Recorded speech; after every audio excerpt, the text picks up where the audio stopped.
नमस्कार, नम्रताज रेसिपीमध्ये आपले खूप खूप स्वागत. तर आज आपण भयंकर गरमीमध्ये शरीराला थंडावा देणारी थंडगार द्राक्षाचे सरबत बनवणार आहोत.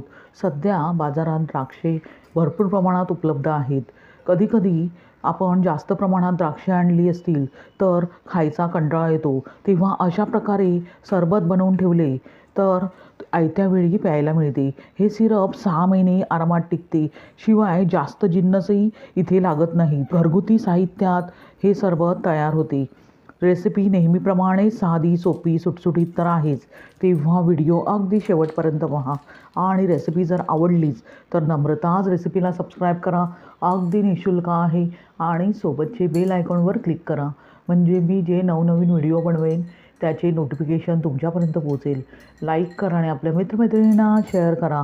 चला तर मग जास्त वेळ न घालवता द्राक्षाचे सरबत बनवायला सुरुवात करूया. द्राक्षाचे सरबत बनवण्यासाठी इथे मी अर्धा किलो हिरवी द्राक्षे घेतली आहेत. प्रथम द्राक्षे एका बाउलमध्ये पाण्यात बेकिंग सोडा घालून साधारणतः 15 ते 20 मिनिटे व्यवस्थित भिजत ठेवायची आहे.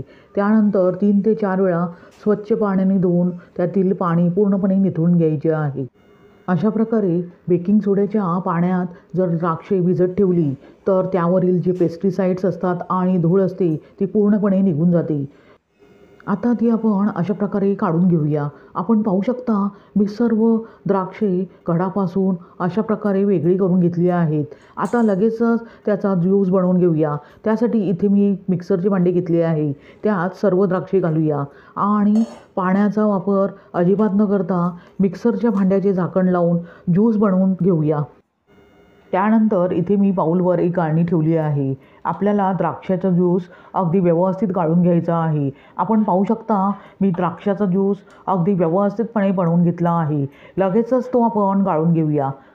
त्यासाठी बाउलवर गाळणी ठेवून त्यामध्ये अशा प्रकारे ज्यूस ओतायचा आहे आणि चमच्याने ढवळून व्यवस्थित गाळून घ्यायचा आहे. त्यामुळे द्राक्षाची जी साले आहेत ती गाळणीत राहतील आणि फ्रेश ज्यूस बाउलमध्ये पडेल. आपण पाहू शकता अगदी फ्रेश द्राक्षाचा ज्यूस मी काढून घेतला आहे. आता लगेचच द्राक्षाचा सिरप बनवायला घेऊया. त्यासाठी इथे मी गॅसवर एक कढई गरम करत ठेवली आहे. कढई गरम झाल्यावर त्यात आपण 2 वाट्या जो द्राक्षाचा ज्यूस बनवून घेतला होता तो घालूया आणि अगदी गॅसची फ्लेम मिडियम ठेवून प्रथम 1 मिनिटभर व्यवस्थित ढवळून घेऊया. साधारणतः 1 मिनिटभर द्राक्षाचा ज्यूस व्यवस्थित ढवळून घेतल्यावर त्याला गोडवा यावा यासाठी इथे मी खडीसाखरेचा वापर करत आहे, जी उन्हाळ्यात शरीराला थंडावा तर देतेच आणि ऊर्जाही वाढवते. जर तुम्हाला खडीसाखर आवडत नसेल तर तुम्ही साखर किंवा गुळाचाही इथे वापर करू शकता. खडीसाखरेचे प्रमाण तुम्ही तुमच्या आवडीनुसार इथे कमी जास्त करू शकता. आता गॅसची फ्लेम मिडियम ठेवून साखर अगदी द्राक्षाच्या रसात व्यवस्थित विरघळून घ्यायची आहे.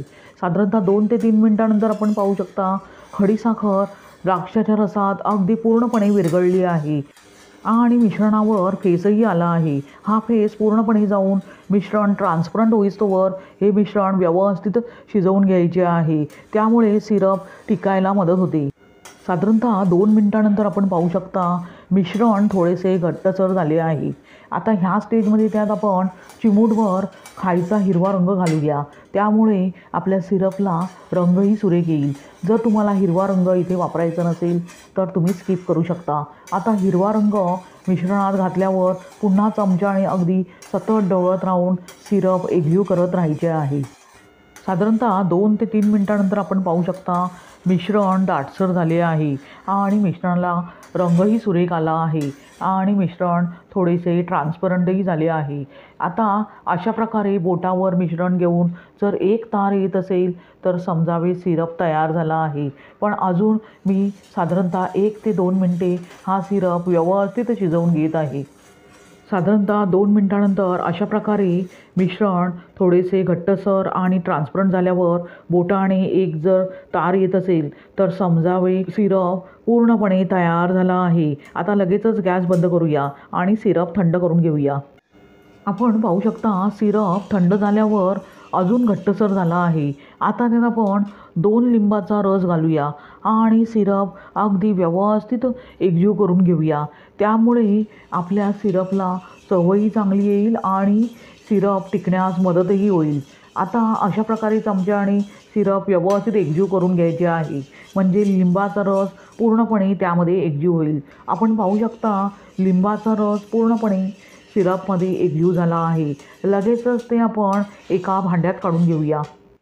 किती परफेक्ट रंग द्राक्षाच्या सिरपला आला आहे. आता लगेचच सिरप एका स्टरलाइज केलेल्या बाटलीत भरून स्टोअर करून ठेवूया, म्हणजे द्राक्षाचा सिरप 6 महिने आरामात टिकतो.